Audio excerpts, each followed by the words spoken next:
Donald J. Trump has been a very loud, some might say too loud, part of our political scene for over 7 years now.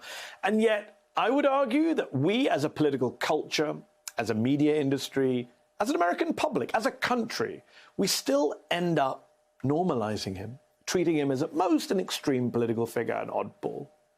On Saturday, he held a rally. Even that's not normal. Former presidents don't go around holding rallies, let alone ones that feature such politically destabilizing lies like declaring again that the last election was a sham. If that's not concerning enough, look at the kinds of dark and disturbing things he was saying. Much of the crime wave is caused by drug dealers who, during their lives, will kill an average of 500 American citizens. Think of it. If you have a meaningful death penalty for drug dealers and traffickers, but if you have a meaningful death penalty, crime in our country will go down 80 to 85% in one day. One day. It'll take one day. He also just sounded off, literally, going from subject to subject without saying anything that made sense. We are a nation where large packs of criminals and thieves are allowed to go into stores and openly rob them, beat up the help, and kill people. They will kill people, and they kill them at will, if necessary, and even if not necessary. And there is no retribution. We are a nation whose once revered airports are a dirty, crowded mess, where you sit and wait for hours and then are notified that the plane won't leave. And if it was just his rallies, it'd be bad enough. But everything he says and does, everything he types on his social media platform ends up being 1, dishonest, 2, offensive, or 3, dangerous, or 4, all of the above. It's crazy. As part of his latest feud, for example, with the top Senate Republican Mitch McConnell, which again, it's not normal to be having a feud between 2 top members of a political party. As part of that, the former president posted what appeared to be a death threat against McConnell on his quote-unquote Truth Social website, literally saying McConnell had a death wish for backing Democrat-sponsored bills. Trump went on to use a racial slur against McConnell's wife, who is his own former transportation secretary, Elaine Chao. In another post, he railed against New York Times reporter Maggie Haberman and her new book, On Him. Quote, another fake book is out, supposedly very boring and stale. In it, Maggie tells many made-up stories with zero fact-checking or confirmation by anyone who would know, like me. That's not just an indecent and bizarre thing for a former president to say and do. He's also flat out lying in that post. Maggie Haberman responded to Trump's comment on Twitter, sharing a photo of Donald Trump's own handwritten responses and comments to questions Haberman asked him for her book. So much for zero fact-checking. Donald Trump lies like the rest of us breathe. And ever since his election defeat, some of the nation's top political reporters have been documenting many of those lies in best-selling books, books that include interviews with the former president himself, in which, again, he lies. Confidence Man, The Making of Donald Trump and the Breaking of America by Maggie Haberman came out Tuesday morning. In it, there are multiple revelations that remind us why he's so unfit for high office, like the reporting that Trump talked about bombing drug labs in Mexico, that he asked Rudy Giuliani to, quote, do anything to overturn the 2020 election, and that he flushed White House documents down the toilet. I could go on, but it's actually a never-ending list. Haberman's book is one of dozens on this topic of Trump and his fitness, or should I say manifest unfitness, for office. Another very prominent book just came out a few weeks ago, The Divider, written by the husband and wife team of Peter Baker of the New York Times and Susan Glasser of the New Yorker. Through conducting more than 300 interviews, including, yes, with Trump himself at Mar-a-Lago, they detail just how dangerous the 45th president's full 4 years in office were. From him almost going nuclear with North Korea, to wanting to shoot down Iranian missiles over Iran, to using the power of the United States federal government to go after his own perceived enemies, CNN and Jeff Bezos' Amazon. As The Guardian's review of their book puts it, their narrative is riveting, their observations dispiriting. So what's it like to report on and interview someone like Donald Trump? And what is our media still not getting right when it comes to covering this former president who is so extreme and so abnormal?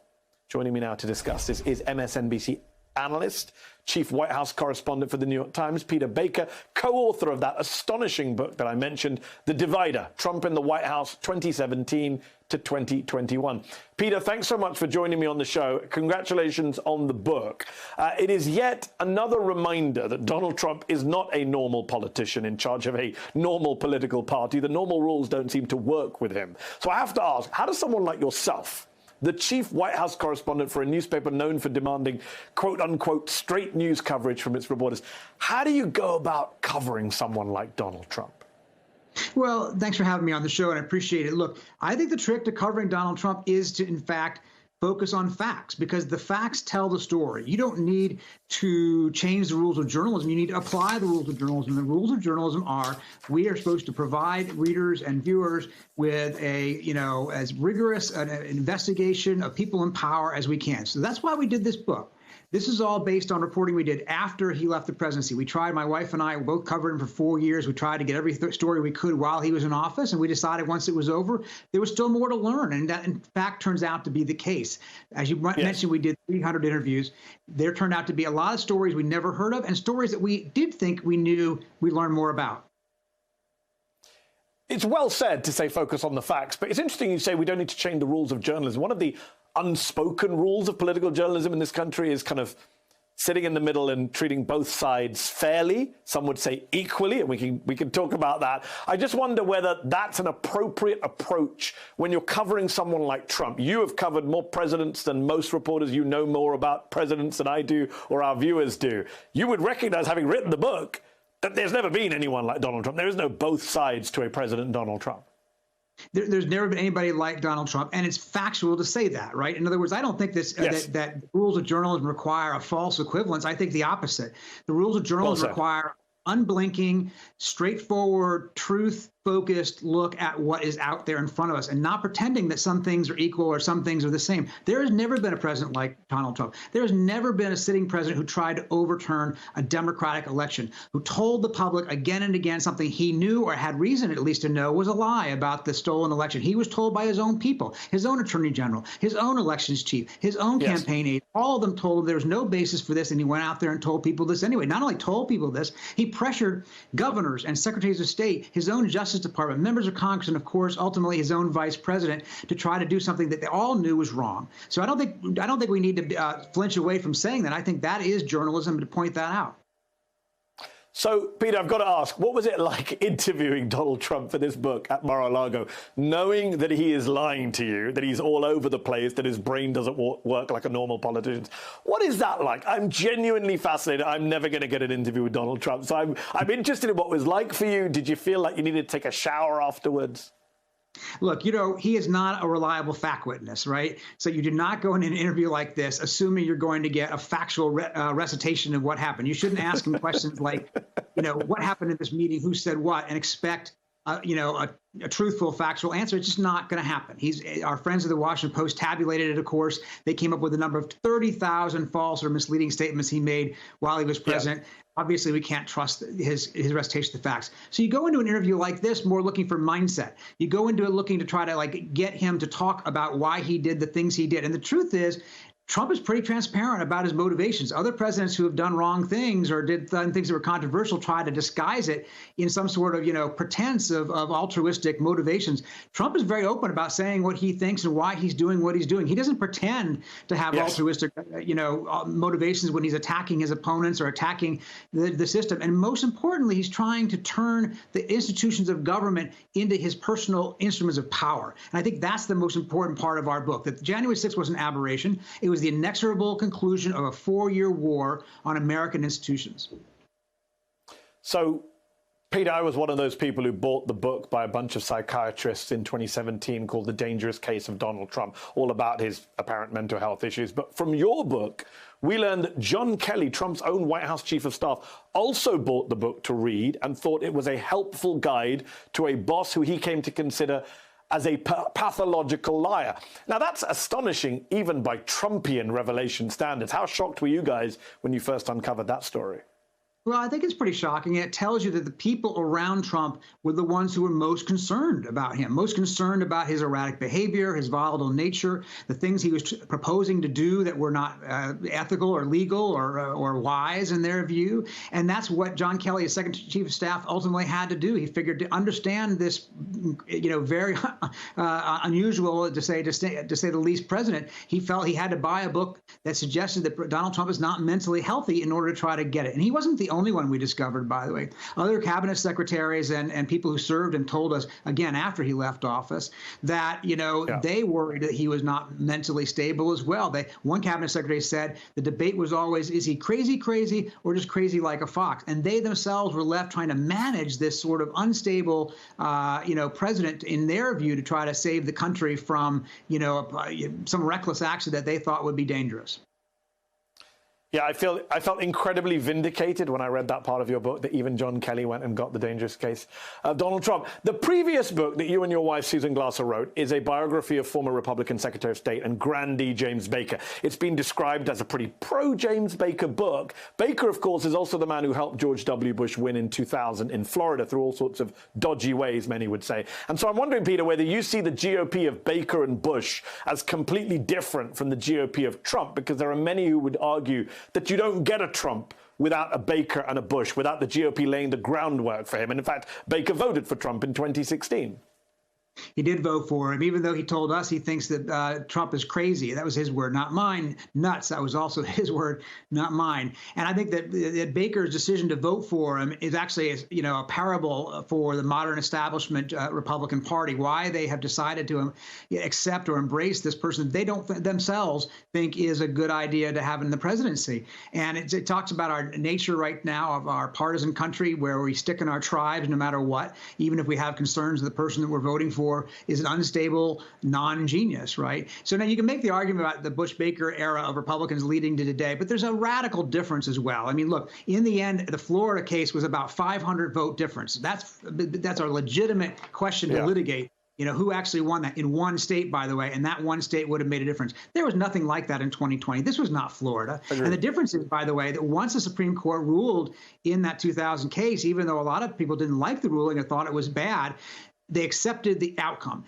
Al Gore gave a very gracious concession speech and said, I don't like this Supreme Court decision, but George W. Bush is now my president. He didn't then try to summon a crowd or to hold on to power for the Democrats after the Supreme Court ruled. Similarly, George W. Bush then said, I am now the president of all people, not just the people who voted for me. Yes. Radically different points of view compared to what we have seen in the last few years.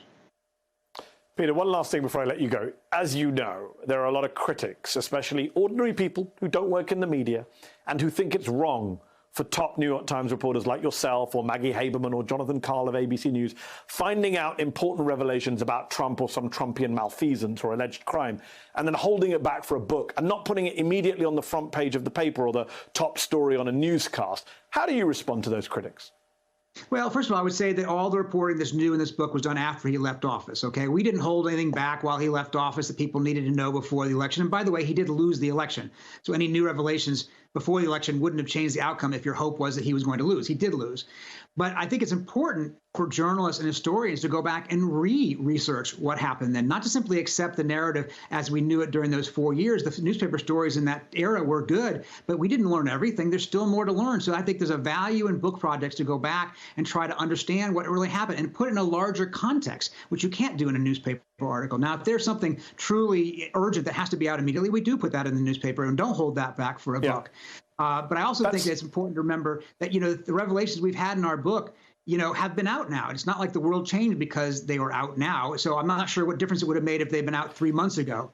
And I think there's a value in trying to put them together in something that don't undersell your book. Your book has changed things in America. But let me ask you this. It's a fair point to say context and depth, and that everything you reported was from after the election. But some would say, for example, in your book, you have this great quote, a very important quote from Trump in the days after the election saying, "Can you believe I lost to this effing guy?" He's basically conceding in private that he lost compared to what he's saying in public.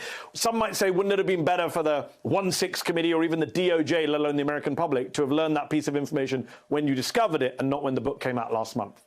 Well, that's actually been out there before. We're not the first ones to report that. That's been out there in the past. And, we in the newspapers and in other accounts that he, in fact, himself seemed at first to think he had lost, and only after the guys like Rudy Giuliani started filling his head with, conspiracy theories did he sort of decide that perhaps he could still fight this and win. So, you're right. Again, if it's something important that has to be out right away, we're going to put it in the paper right away. Don't worry about that. But I do think there's something lasting about a book that will still be on the shelves for 10 years from now and 20 years from now that a newspaper story can't do.